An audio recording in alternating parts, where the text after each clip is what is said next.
번째 시간으로 여호와의 말씀이 요나에게 임하다라는 제목으로 하나님 말씀을 전하겠습니다. 요나서의 기록 목적은 이스라엘 백성들이 이방인들에 대한 편견과 그리고 다른 민족에 대한 배타주의를 버리고 온 인류를 향한 하나님의 구원 계획에 동참하도록 하기 위해서 기록되었다고 보편적으로 그렇게 이해를 합니다. 그리고 또 다른 목적으로는 하나님께서 죄와 타락으로 말미암아서 인간들을 멸망하시기로 작정을 하셨을지라도 죄를 깨닫고 하나님께 회개하고 돌아올 때 다시 뜻을 돌이키심으로 죄인들을 용서하시는 하나님의 긍휼, 하나님의 자비하심을 또 요나서를 통해 보이기 위한 목적으로 요나서는 기록이 되었습니다. 그리고 또 한 가지를 더 이야기하자면 요나로 대변되는 이 불순종하고 하나님 앞에 늘 불평하는 이런 무지한 성도들을 향해서 하나님께서 얼마나 오래 참으시는 분이신지를 그 하나님의 인내를 깨닫게 하시기 위해서 또 요나서는 기록이 되었다고 이렇게 볼 수 있습니다.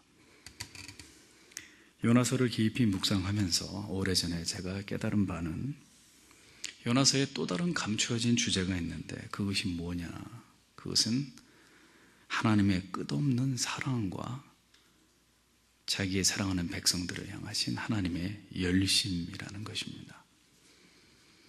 이런 관점에서 이제 이번 주부터 여러분들에게 요나서를 풀어 강의하면서 초점을 요나에게 맞추는 것이 아니라 하나님께 맞추어서 하나님이 어떤 분이신지를 여러분들에게 설명하면서 그 하나님의 성품과 속성을 드러내는 것에 집중을 하려고 합니다. 히브리어로 요나는 비둘기를 의미합니다. 하지만 그 이름에서 느낄 수 있는 온순함과는 요나와는 거리가 멉니다.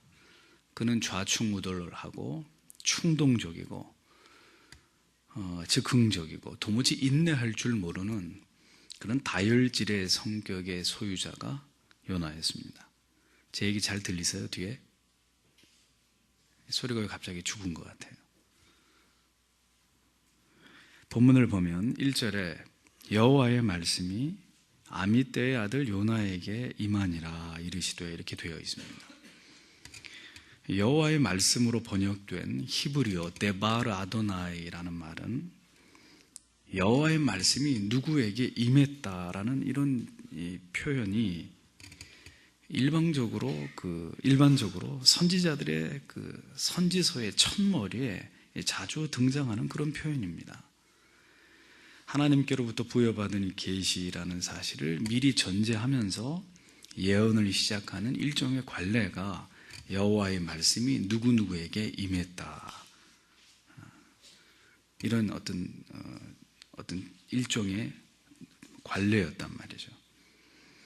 근데 여호와의 말씀이 아미떼의 아들 요나에게 임했다고 성경은 오늘 말씀을 합니다. 이것은 그냥 한마디로 그렇게 표현하고 넘어가기에는 너무나 중대하고 심오한 의미를 가지고 있습니다. 이 우주 만물의 창조주이신 조물주께서 작은 먼지와도 같은 미천한 한 인간에게 그분이 친히 찾아오셔서 말씀하셨다는 하나님의 놀라운 은혜를 이 한 구절의 말씀이 우리에게 나타내 보여주고 있는 것이죠. 요나는 당시 오지에 속한 스불론 지파의 한 성읍인 갈릴리 지역에서도 저 귀퉁이에 가드 헤벨이라는 곳의 출신이었습니다. 전혀 주목받지 않던 지극히 평범한 자를 하나님께서 찾아가셔서 그에게 하나님의 말씀을 주시고 그를 선지자로 세웠단 말이죠. 하나님께서는 찾아가시고 그리고 말씀하시는 하나님이심을 보여주고 있습니다. 하나님의 말씀은 성경에서 로고스 그리고 레마라는 단어로 각각 기록되어 있습니다. 흔히 이 두 단어의 의미를 로고스는 문자화된 하나님의 말씀이고 레마는 삶의 모든 정황 속에서 매우 특별한 순간 나에게 주시는 하나님의 말씀이라는 뜻으로 구분해서 사용하는 경우들을 많이 봅니다. 하지만 이것은 성경적 근거가 아주 희박한 주장입니다. 개혁주의적인 관점에서 보면 로고스와 레마를 구별하는 것은 합당하지 않다는 뜻입니다. 성경은 굳이 이 두 단어를 구별해서 사용하지 않고 있기 때문입니다. 하나님의 말씀은 그냥 모두 다 하나님의 말씀이지 나한테 은혜가 되고 깨달아지면 하나님의 말씀이고 그렇지 않으면 하나님의 말씀이 아닌 것으로 폐기할 수 있는 그런 성질의 것이 아니라는 뜻입니다. 성령 하나님께서는 이처럼 하나님의 말씀을 메디아 그라티아의 즉 은혜의 방도로 사용하셔서 그때든 지금이든 어느 시대든 자기 백성에게 찾아오시는 분이십니다. 성령께서 우리에게 은혜를 주시는 가장 확실하고 완전한 방법은 바로 하나님의 말씀을 통해서입니다. 그래서 언제든지 신자들이 하나님의 은혜를 구하는 방편으로서 하나님의 말씀을 묵상할 때 하나님께서는 언제든지 그 말씀 속에서 오늘을 살아가는 신자 개개인에게 하나님이 가지고 계시는 마음과 뜻을 전달하시는 그런 하나님이시라는 것입니다. 신자는 어떻게 하나님의 음성을 들을 수 있을까요? 먼저는 깊은 진리의 말씀에 대한 묵상이 필요합니다. 성경 말씀을 통해서 나에게 말씀하시는 하나님을 우리가 대면하기를 원한다면 우리가 정기적으로 육신의 건강을 위해서 매 끼니의 식사를 챙겨 먹는 것처럼 반드시 하나님의 말씀을 규칙적이고 지속적으로 묵상해야 합니다. 밥을 생각날 때만 먹는 사람이 있나요? 쫄쫄 굶다가 생각나면 한 끼 먹고 또 생각나면 한 끼 먹고 그렇지 않죠. 정기적으로 하루에 3끼니의 밥을 우리가 챙겨 먹는 것처럼 하나님의 말씀에 대한 자세도 마찬가지입니다. 말씀으로 하나님의 인도하심을 받고자 한다면 특별히 여러분들의 인생의 중요한 순간일수록 더더욱 정밀하고 정확한 하나님의 말씀의 인도를 받고 싶다면 하나님의 말씀을 여러분들의 영의 양식으로 삼아야 합니다. 뭔가 일이 터져서 성경을 보기 시작할 때는 늦어요. 하나님은 그 순간에 내가 다급해서 말씀을 펼 때 그런 사람을 말씀을 굳이 펴지도 않습니다만 내가 필요할 때만 말씀하시는 하나님이 아니십니다. 언제나 하나님의 말씀을 사모하고 가까이 하고 그 말씀을 영의 양식 삼아 살아왔던 자라야 그가 뭔가 하나님의 깊으신 뜻을 구하고 정확한 하나님의 마음을 알려고 할 때 그날도 다른 때와 다름없이 말씀을 폈을 때 하나님이 그 말씀을 통해서 그에게 세미한 하나님의 뜻을 나타내 보이시는 것입니다. 시편 119편 130절에는 주의 말씀을 열면 빛이 비치어 우둔한 사람들을 깨닫게 하나이다 라고 말씀했습니다. 하나님의 말씀을 열 때마다 진리의 빛이 우리의 영혼에 스며들어와서 하나님의 뜻이 무엇인지를 깨닫는 역사가 일어난다고 성경은 말씀하고 있습니다. 시편 119편 105절에 주의 말씀은 내 발의 등이요 내 길의 빛이니이다. 유명한 말씀입니다. 저는 여러분들의 모든 신앙의 삶 속에서 하나님의 말씀을 펼 때마다 시편 32편 8절의 말씀처럼 내가 내 갈 길을 가르쳐 보이고 너를 주목하여 훈계하리로다 라는 말씀처럼 친밀하게 하나님을 대면하는 은혜와 축복이 여러분들에게 있게 되기를 바랍니다. 하나님의 말씀을 가까이 하는 자, 그 말씀 속에서 우리를 기다리고 계시는 하나님을 대면하는 영광과 하나님의 특별한 인도하심을 날마다 경험하는 특권을 누리게 되는 거예요. 하나님의 말씀은 모세를 통해서 이스라엘 백성들 전체에게 말씀하셨듯이 때로는 국가와 민족 전체를 향해 말씀하시기도 하지만 오늘처럼 아미떼의 아들 요나 한 사람을 딱 지목해서 그에게만 말씀하시기도 하시는 하나님이십니다. 여러분들이 중요하게 생각하셔야 될 것은 말씀의 임재가 있어야 그 사람이 성도라는 거예요. 말씀의 임재가 있어야 그곳이 하나님의 교회입니다. 와서 앉아는 있었는데 그저 졸다가 가고 아무것도 하나님의 말씀의 임재를 경험하지 못하는 삶이 계속 반복되고 있는 성도는 내가 정말 회심한 성도인지 구원을 받은 명백한 거듭난 자인지를 의심해 봐야 되는 거예요. 우리가 하나님을 예배할 때 가장 중요한 시간인 하나님의 말씀을 듣는 바로 지금 이 순간이 하나님께서 말씀으로 성도의 삶에 임재하시는 시간입니다. 목사는 영감을 받은 대로 하나님의 말씀을 증거합니다. 하지만 이때의 성령께서는 목사의 영혼과 삶과 그리고 인격을 관통한 하나님의 말씀이 이 설교단 위에서 울려 퍼지게 하심으로 바로 그 순간에 그 말씀을 듣는 각 성도들의 마음에 각각 다른 은혜의 파장과 그리고 적용으로 찾아가십니다. 그래서 동일한 설교의 말씀을 들었는데도 불구하고 그 말씀을 받아들이는 사람의 영적인 상태나 태도, 진지함과 집중의 정도, 그 삶의 내용과 진실성에 비례해서 다가오는 하나님의 말씀의 깊이의 이해와 깨달음과 적용이 다양해지는 거예요. 그래서 동일한 말씀을 듣고도 어떤 성도들은 도대체 오늘 무슨 설교를 들은 거야?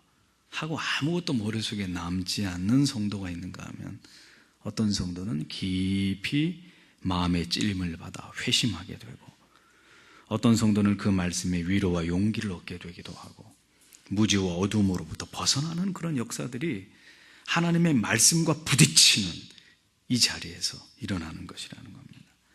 이것은 무엇을 보여주는 것인가? 하나님의 말씀이 살아서 역사하고 있음과 그 하나님의 말씀은 개개인의 신자들의 영혼의 상태와 반응의 모습에 따라서 각기 다른 분량으로 다가온다는 사실을 보여주는 것입니다. 하지만 때로는 신자의 어떤 상태나 반응과는 상관없이 강력한 말씀의 권세와 능력으로 말씀을 듣는 자들의 영혼을 압도하시기도 하십니다. 그래서 죄를 회개시키거나 어떤 강력한 사명을 부여하시는 그런 역사들을 하나님의 말씀을 통해서 나타내시는 것이죠. 이것이 많은 사람, 광범위한 지역에서 동시다발적으로 일어날 때 우리는 그것을 가리켜서 리바이벌, 부흥이라고 얘기하는 것입니다. 하나님의 그 위대하시고 어미로우신 말씀이 바로 아미떼의 아들 요나 한 영혼 위에 부어졌습니다. 말씀이 임재했단 말입니다.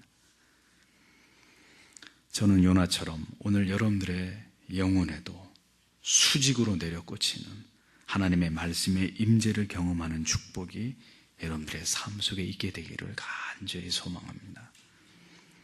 그에게 임한 하나님의 말씀이 무엇이었느냐? 사명이었습니다. 2절에 너는 일어나 저 큰 성읍 니느웨로 가서 그것을 향하여 외치라. 그 악독이 내 앞에 상달되었음이니라 하시니라 라고 했습니다.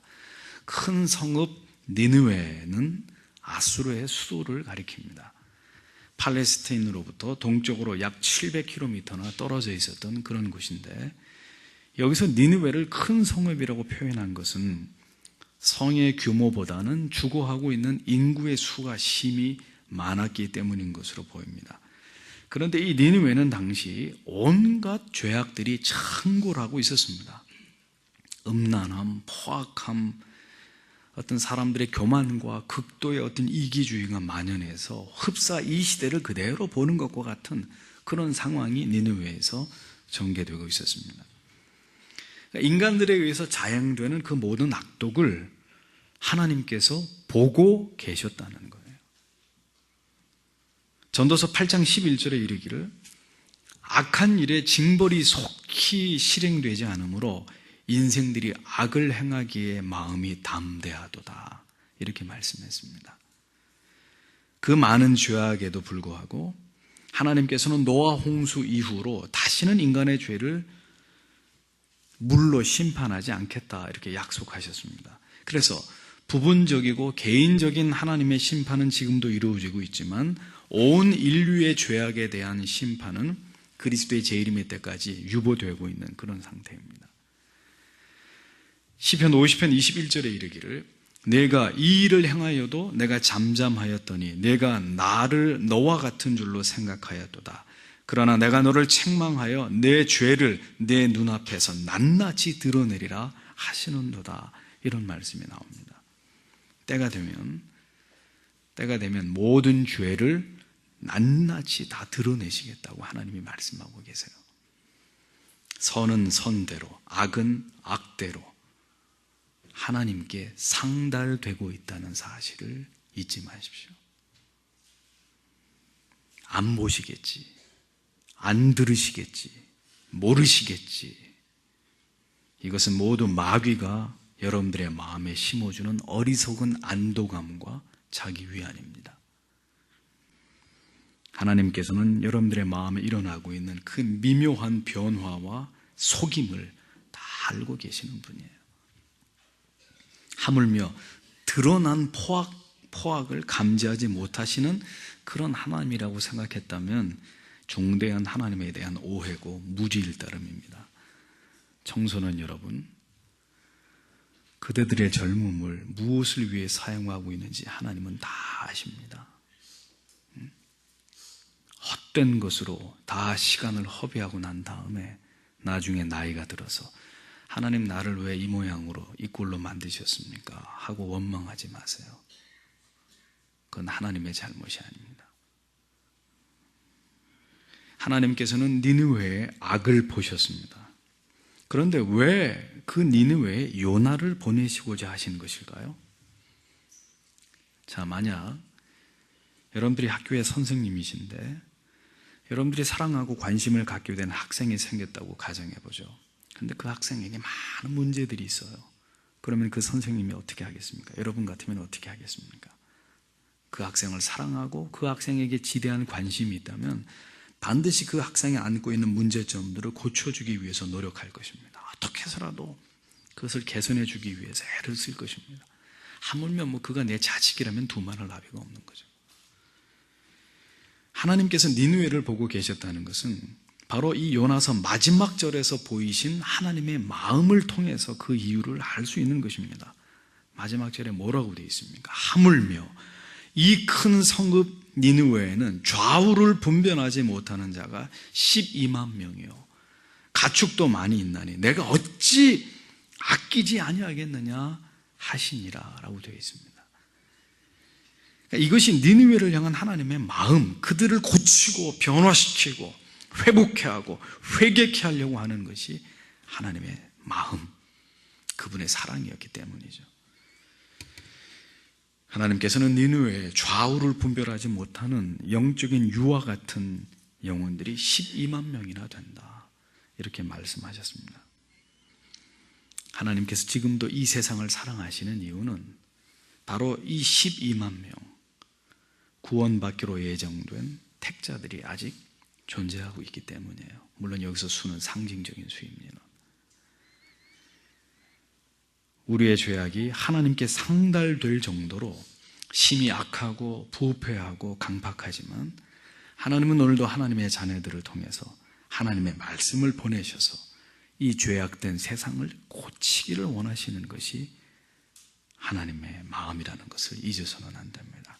그 시대 속에 살아가고 있는 하나님의 자녀들을 깨우고 그들을 먼저 회개케 하고 그들을 새롭게 하고 난 다음에 그들을 통해서 잃어버린 아브라함의 자녀들을 찾고자 하시는 것이 하나님의 마음이라는 거죠. 중요한 것은 요나는 니느웨로 가서 그것을 쳐서 외쳐야 될 사명이 있었습니다.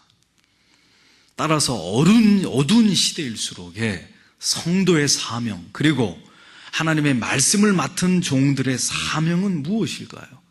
그것은 진리의 사자후를 바라면서 하나님의 참된 진리를 전하는 것, 죄를 죄라고 얘기하고 그 죄로 또 돌이키라고 촉구하는 그것이 어두운 시대를 받은 성도와 목회자들의 사명이라는 겁니다.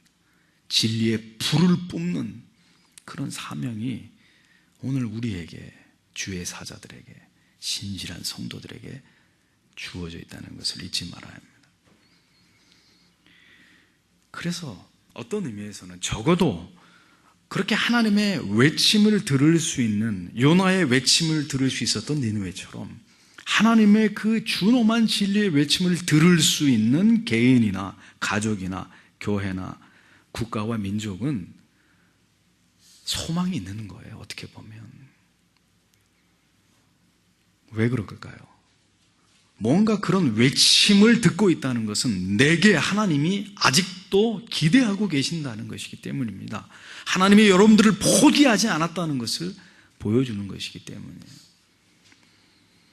하나님의 말씀이 계속해서 우리를 찌르고 쪼개고 때로는 우리로 하여금 깨닫게 해서 우리를 살리려고 하시는 그런 하나님의 뜻이 하나님의 말씀을 통해 계속 우리에게 전달되고 있기 때문입니다.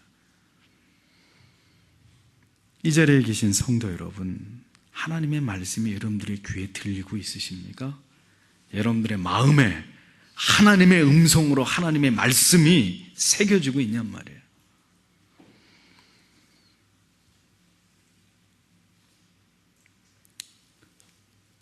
내 귀와 내 마음에 진리가 하루 새겨지고 있다는 것은 축복입니다. 내게 말씀에 대한 깨달음이 오고 있다는 거, 허구한 날 복 받아라, 잘 된다, 이런 소리 말고 하나님 앞에 나를 벌거벗겨 놓고 내 모양이 지금 이렇다는 것을 생생하게 낱낱이 드러내 보여주는 그런 하나님의 말씀을 통해 날마다 내가 새로워질 수 있는 그런 은혜를 누리고 있다는 것은 여러분들에게 축복이란 말이에요.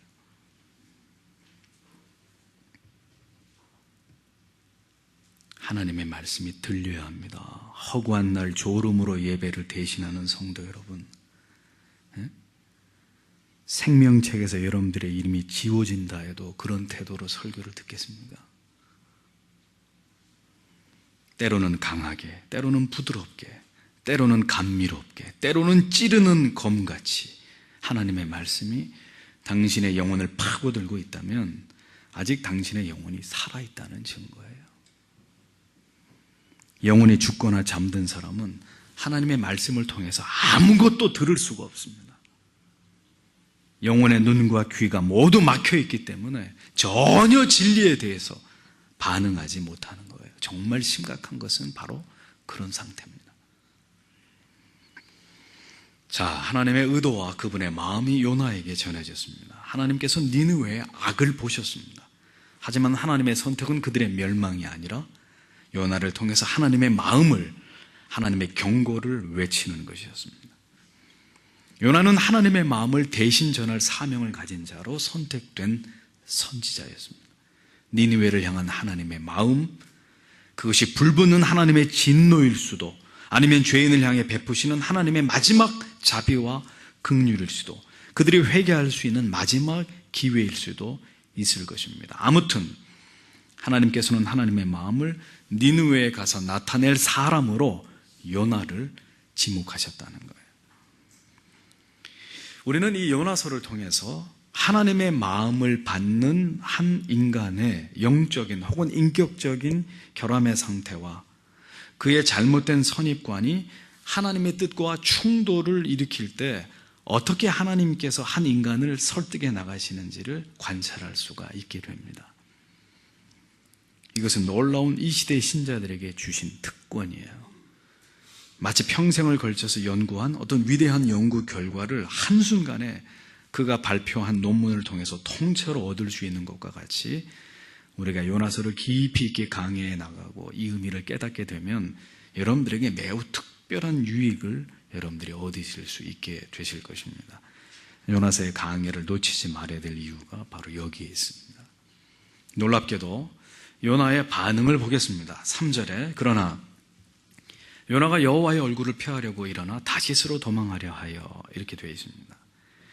하나님의 말씀이 요나에게 임한 직후에 그의 첫 마음과 이어진 행동의 움직임을 성경은 이렇게 적어 나가기 시작합니다.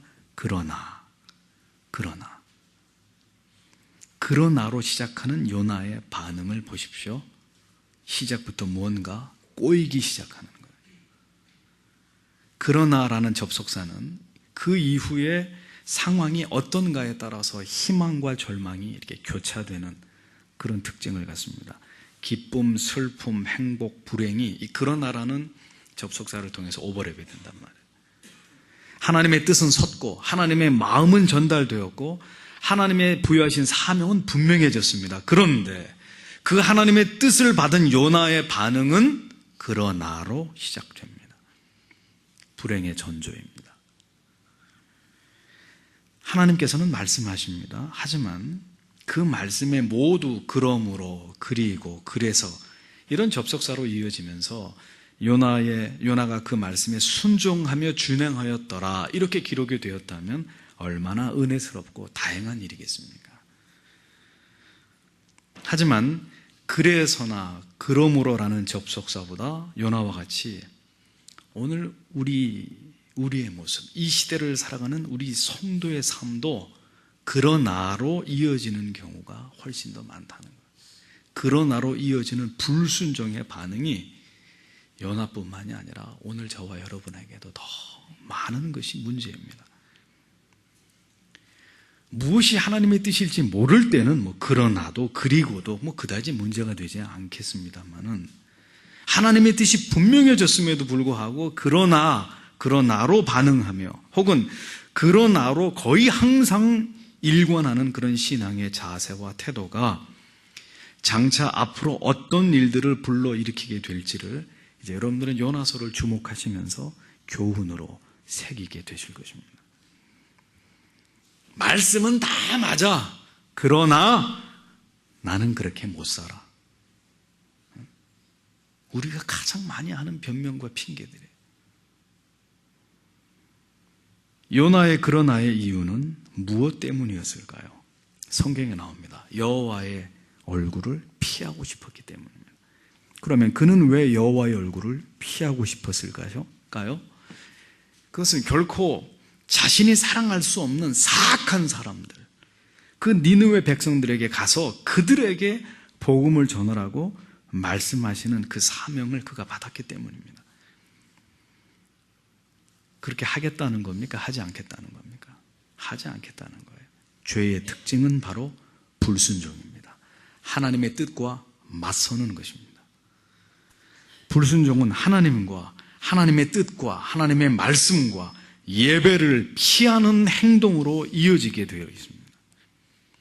자녀가 부모의 뜻을 거스릴 때 그 자녀가 부모의 얼굴을 대면하는 것을 피하듯이 친구와 친구가 의견이 대립이 되고 서로의 뜻만을 일방적으로 주장하게 될 때 결국은 우정이 다하고 서로 반목하고 돌아서게 되듯이 더 이상 편한 사이가 아니라 불편한 사이가 되고 마는 것입니다. 뜻이 다를 때 부부도 마찬가지죠. 목사와 성도는 어떻습니까? 하나님의 말씀과 뜻을 분별하여서 전하는 목사의 말에 동의할 수 없을 때, 순종할 수 없을 때 성도님들의 반응은 거의 동일합니다. 뭐예요? 목사를 피하는 거예요.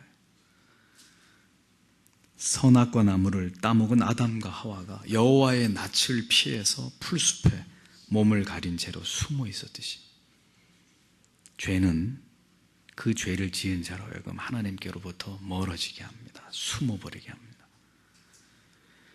요나가 여호와의 얼굴을 피한 이유는 하나님의 뜻에 따르지 않겠다는 그의 불순종의 의지의 발로였습니다. 하나님의 뜻을 따라가고자 순종하고자 하는 자는 언제든지 하나님의 목전에 있기를 즐거워합니다. 신명기 33장 10절에 보면 주의 법도를 야곱에게 주의 율법을 이스라엘에게 가르치며 주 앞에 분향하고 온전한 번제를 주의 제단 위에 드리리로다 이렇게 기록하고 있습니다. 시편 119편 169절에 여호와여 나의 부르짖음이 주의 앞에 이르게 하시고 주의 말씀대로 나를 깨닫게 하소서라고 기록하고 있습니다. 하나님의 마음을 알기를 원하고 하나님께 순종하기를 기뻐하는 신자들은 언제나 하나님 앞에 있기를 사모합니다. 하나님을 갈망합니다. 하나님 앞에서 하나님을 예배하고 하나님의 말씀으로 교훈을 받으며 때로는 책망을 받고 때로는 바르게 되는 것을 사모합니다. 성도는 적어도 하나님의 얼굴을 피하는 자가 되어서는 안 돼요. 죄를 지을 수는 있지만 죄를 지었어도 하나님의 낯 앞에 나와서 나를 긍휼히 여기소서, 죄 앞에서 나를 떠나가게 하지 마옵소서, 성령이여 내게서 떠나가지 마옵소서, 내게서 성령을 거두어 가지 마옵소서 아버지여 하고 죄를 지어서도 하나님 앞에 나와서 나를 붙들어 달라고 기도하는 사람이 성도지, 까짓 거 하나님 교회 안 보면 그만이고 안 나가면 그만이야. 그건 성도가 아니란 말입니다. 그런데 왜 오늘 우리는 자꾸 하나님과의 관계를 불편하게 만들고 있는 것일까요? 왜 하나님과 불편한 관계를 지속하고 있는 것일까요? 오늘도 이 말씀을 드리면서 여러분들의 양심에서 들려오는 소리에 귀를 기울여 보세요. 요나는 불순종하기로 마음을 먹고 결행했습니다. 일어나 다시스로 도망하려 하여 욥바로 내려갔다. 성경을 주목해서 보십시오. 다시스로 도망하려 하여 욥바로 내려갔다 이렇게 기록하고 있습니다. 그러니까 다시스와 욥바가 하나님이 원하시는 방향이 아니라는 것을 성경은 아주 분명하게 밝혀두고 있습니다. 그러하기에 성경에 도망하려 하여라는 동사와 내려갔더니라는 동사를 통해서 지금 요나의 이 행동이 정당하지 않음을 보여주고 있는 거예요. 하나님의 뜻을 행하는 자를 도망하려 하여라고 성경이 표현할 일이 있겠습니까? 하나님의 뜻에 순종하지 않는 자의 행위를 가르쳐서 내려갔더니 라고 성경은 기록하지 않습니다. 오히려 이러한 행동은 하나님의 뜻을 배반하고 불순종하는 행동이라는 사실을 암시하고 있는 거예요. 우리가 여호와께로 돌아가자, 올라가자 이런 표현은 성경을 통해서 우리가 확인할 수 있습니다. 올라간다는 표현은 하나님을 향하는 표현이고 내려간다는 표현은 하나님의 뜻을 거슬리고 불순종한다는 표현입니다. 시편 121편에 사람이 내게 말하기를 여호와의 집에 올라가자 할 때 내가 기뻐하였도다 라고 하지 않았습니까? 창세기 35장 3절에도 우리가 일어나 베델로 올라가자, 내 환난 날에 내게 응답하시며 내가 가는 길에서 나와 함께 하신 하나님께 내가 거기서 제단을 쌓으려 하노라 하매 라고 기록하고 있습니다. 그러니까 올라가는 것은 하나님을 향한 행동이에요. 그러면 오늘 여러분들의 삶은, 오늘 여러분들의 결정은, 오늘 여러분들의 그 어떤 판단은 올라가는 것입니까? 아니면 내려가는 것입니까? 다시스는 지금의 스페인 서남단 지브롤타 근처에 위치하고 있는 팔레스틴으로부터 서쪽으로 3,200km 정도 떨어진 곳입니다. 아마도 지금의 과달퀴비르 강 어귀에 있는 타르세수스라는 지역이 여기 성경에서 말하고 있는 바로 다시스가 아니냐 이렇게 성경학자들이 추측을 합니다. 앞서 설명한 니느웨하고는 정반대가 되는 곳이 다시스입니다. 우리의 마음과 행동은 이어지게 되어 있습니다. 세상을 사랑하면 하나님과 반드시 등을 지게 되어 있고 하나님을 사랑하면 그 반대로 세상과 등을 지게 되어 있습니다. 죄는 그 자리에 가만히 앉아서 죄를 범하게 만들지 않습니다. 그 사람이 있던 그 자리에서 이탈하도록 만듭니다. 미끄러지기 시작하게 만들어 놓습니다. 예배를 잘 드리던 사람이 예배에서 미끄러지기 시작하고 열심히 기도하던 사람이 기도 안 하기 시작하고 늘 하나님의 말씀을 묵상하던 경건한 습관을 가진 성도가 성경을 덮어서 그 위에 뽀얗게 먼지가 쌓이도록 방치시키는 것입니다.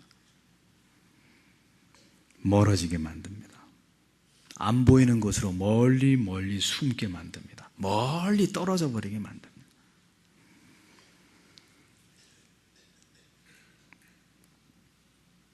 한 동네에 살던 사람이 그 동네에 살던 친구들이 싫어지고 자기가 살던 곳이 싫어지면 어떻게 하겠습니까? 그 집 근처로 이사를 가겠습니까? 뚝 떨어진 곳으로 이사를 가겠습니다. 반대로 친한 사람, 가까이 하고 싶은 사람, 아침에도 보고 점심에도 보고 저녁에도 보고 싶은 사람이 있으면 여러분 어떻게 하겠어요? 그 사람 집 근처로 이사를 가겠죠.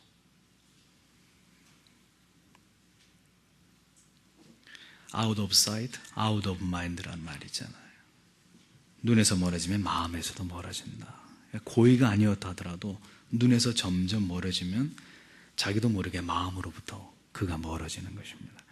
이것이 바로 여러분과 하나님과 그분의 말씀과 그리고 기도와 사랑하는 성도들의 친교와 무엇보다 주님의 몸 되신 교회와 여러분들이 멀리 떨어지면 떨어질수록 위험해지는 이유가 되는 것입니다.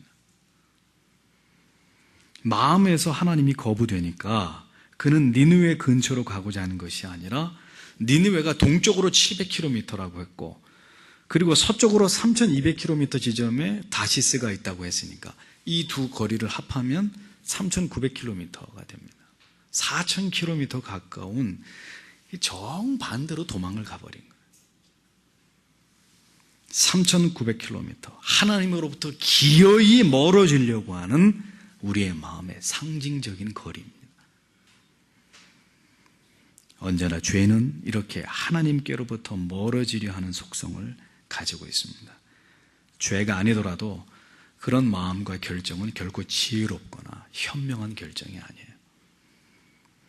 성경에 여호와의 얼굴을 피하려고 라는 표현이 3절에도 두 번이나 이어서 기록이 됩니다. 여호와의 얼굴을 피하려고, 여호와의 얼굴을 피하여, 타르시스와 밀리프나의 아도나이 두 번이나 성경이 이것을 기록하고 있는 것은 이 불순종으로 지금 치닫는 요나의 의지의 그 완고함과 그 분명한 여호와의 얼굴을 피하는 목적이 하나님의 뜻을 거스리는 것이라는 것을 분명하게 강조하기 위함입니다.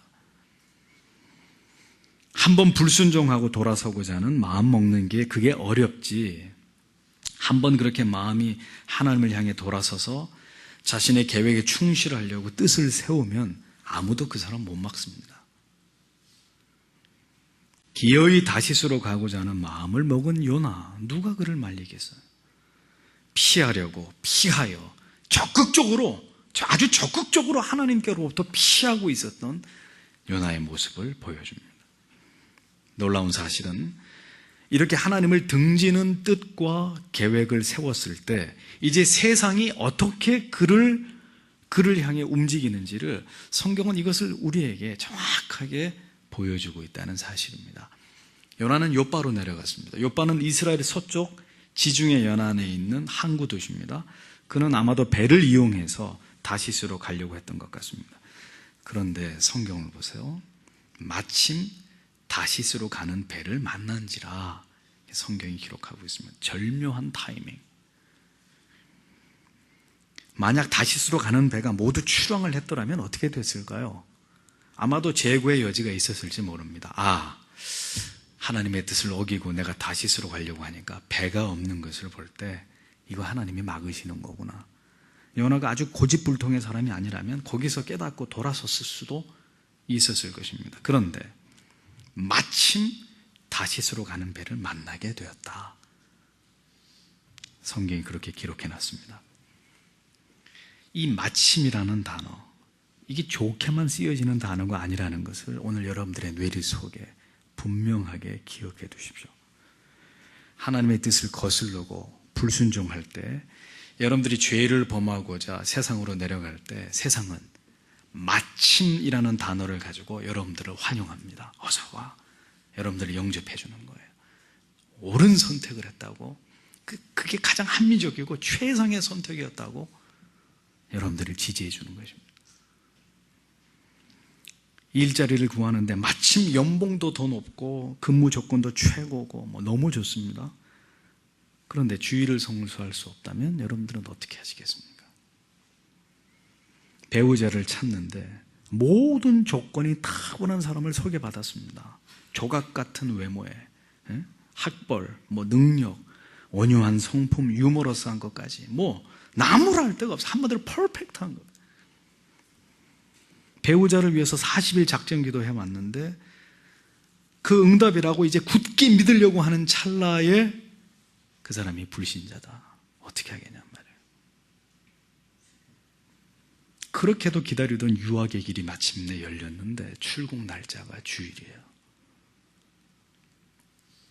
건물 다 짓고 준공검사 받아야 되는데 담당 공무원한테 갔더니 봉투 하나 준비해 오면 간단하게 해결해 주겠다고 합니다. 여러분 같으면 어떻게 하시겠어요? 이사를 생각하면서 마침 조건도 좋고 너무 좋고 살기 좋고 편리한 곳 발견하게 됐는데 교회하고 너무 멀어요. 주님 섬기기도 예배 나오기도 가족들과 영적인 건강을 도모하는데도 별로 유익이 되지 않아 보여요. 여러분들은 무엇을 선택하겠습니까? 근데 너무 조건이 좋다 이거죠. 마침 타이밍이 절묘하기 때문에 우리는 이런 경우에 이 모든 것이 하나님의 허락하심이고 하나님의 인도하심이라고 충분히 오해할 수 있을 것입니다. 하나님께서는 때때로 때마침 찾아온 이런 유혹을 막아주시기도 하십니다. 그 길을 막고 유혹하는 사람과 환경을 제거해 주시는, 열심히 게임하려고 컴퓨터를 켰는데 오늘따라 컴퓨터가 안 켜져. 이렇게 하나님이 막아주실 수도 있어요. 성도를 보호하시는 은혜를 베푸실 때도 있지만 무엇인가 하나님께서 뜻하신 것이 있을 때는 하나님께서는 당신을 막지 않기도 하신다는 것을 잊어서는 안 됩니다. 허용하실 때가 있단 말이에요. 죄에 대해서. 하나님이 막지 않으신다는 것은 뭘 의미하는 것일까요? 당신 고집대로 던져주시겠다는 아주 무서운 뜻입니다. 실컷 하고 싶은 대로 해보라는 거예요. 고생해보라는 거예요. 나를 피해서 도망하고 내려간 그 결과가 얼마나 혹독한 것인지를 스스로 체험해보라는 하나님의 지엄한 의도가 깔려있는 거예요. 요나가 욥바로 갔을 때 마침 다시스로 가는 배가 항구에 정박해 있었습니다. 요나를 보고 타라고 손짓을 하고 있습니다. 성도 여러분, 반짝이는 게 모두 금이 아니라는 것을 잊지 마세요. 설탕으로 알고 한 숟갈 퍼먹었는데 그게 모래가 될 수도 있는 겁니다. 여러분들에게 찾아온 절묘한 타이밍의 기회가 모두 하나님의 축복과 섭리라고 믿었다가는 큰 코를 다칠 수도 있어요. 어느 날 여러분들에게 찾아온 기회가 그러면 이것이 축복의 기회인지 멸망의 전주곡인지 그럼 어떻게 알 수 있습니까? 가르쳐 드릴까요? 그것은 여러분들이 오늘 하나님의 뜻 위에 서 있는지를 먼저 확인하시고, 내가 오늘까지 살아온 삶이 하나님을 철저하게 의지하고 신뢰하면서 그 하나님의 말씀과 계명을 따라온 삶이었는지를 먼저 확인해 보고 그 다음에 하나님 앞에 여쭈세요. 그러면 해답은 간단해집니다. 오늘까지 여러분들의 삶이 전적으로 하나님을 신뢰하는 삶이었다면, 그리고 어떤 것을 무엇이든지 결정할 때 그 결정은 하나님이 인도하심이었다는 그 확률이 상당히 높아요. 하지만 그 반대로 여러분들의 삶이 하나님의 뜻을 따라온 삶이 아니라 그냥 내 방식대로, 내 멋대로, 내 고집대로 살아왔던 그런 삶이라면 지금 여러분들에게 찾아온 그 유혹이 치명적인 유혹이고 함정일 확률이 높아요. 그래서 저는 여러분들에게 말씀드립니다. 부디 여러분들의 영적인 상태가 그다지 좋지 못할 때 그 순간에 내리는 결정들을 조심하시란 말이에요. 신중하시란 말이에요. 여러분들이 판단이 서지 않걸랑 부디 목사와 상의하시고 충분히 기도해야 될 필요가 있습니다. 바로 그 순간 내리는 결정이 다시 수행이 될 수 있기 때문이에요. 요나는 그 순간 마침 다시스로 가는 배를 만나게 됩니다. 무엇인가 의도가 있으신 하나님의 허용이었습니다. 그런 이어서 여호와의 얼굴을 피하여 그들과 함께 다시스로 가려고 뱃삭을 주고 배에 올랐다 했습니다. 원문에는 여호와의 얼굴을 피하여 함께라고만 되어 있지만 그들과라는 단어가 포함되어 있어요. 한글 성경에는 생략되어 있습니다만, 그 얘기는 다시스로 가는 길에 누가 있었다는 거예요? 동행자들이 있었다는 거예요. 함께라고 했습니다. 죄와 불순종을 향해 내려가는 길이 왜 순조로운 줄 아십니까? 동행자가 있기 때문이에요. 함께 즐길, 그것이 옳은 길이라고 생각하고 함께 따라가 줄 수 있는 동료가 있기 때문에, 그래서 결정은 더 쉬워져요. 그 길을 혼자 가는 게 아니기 때문에, 저 사람도 그렇게 믿고 저 사람도 그렇게 사는데 그렇게 해도 되겠지, 어려워지지 않아요. 성도가 혼자 주의를 범하기는 어려워도 가족 전체가 혹은 다른 성도와 같이 주의를 범하는 것은 쉽습니다. 잘 선택하셨습니다. 탁월한 선택입니다. 항상 내 호주머니에서 돈을 끄집어내가는 사람들의 공통되는 말이죠. 무슨 물건 선택하면 상인이 뭐라 그래요? 이걸 딱 샀는데 상인이, 손님 그거 잘못 선택했습니다, 손해볼 겁니다, 분명히 후회할 겁니다, 이렇게 말하는 상인 보셨습니까? 탁월한 선택입니다. 우리 집에 있는 것 가운데 제일 좋은, 수지 맞은 겁니다, 당신. 꼭 주인들은 그렇게 이야기합니다. 세상은 언제나 여러분들의 선택에 갈채를 보내게 돼 있어요. 잘했다고 얘기합니다. 동지를 붙여줍니다. 외롭지 않도록.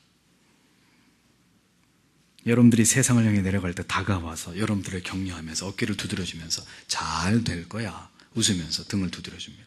그런 사람들 경계하란 말입니다. 당신을 다시스로 이끄는 자들, 그 길에 당신과 함께 웃고 동행하는 자들, 어서 오라고 손짓하는 사람들 경계하세요. 제가 예언을 하겠습니다. 그 사람들이 후에 나를 들어서 바다에 던지는 사람들이 될 거예요. 요나는 뱃삭까지 지불했습니다. 대가를 지불했으니 이제 물릴 수도 없습니다. 이제 그들과 한 운명이 돼버린 거예요. 그래도 기회는 있었습니다. 배의 싹까지 지불했어도 마지막 순간에 내렸으면 앞으로 그가 경험할 그 무시무시한 일들은 비껴갈 수 있었을 것입니다. 하지만 이 모든 것은 하나님의 시나리오 속에 있었기 때문에 요나는 내리지 않았고 결국 그 자신의 선택대로 다시스행의 배에 몸을 실었습니다. 뜻을 돌이킬 마지막 기회는 언제든지 있어요. 하나님은 그 마지막 순간을 주목하십니다.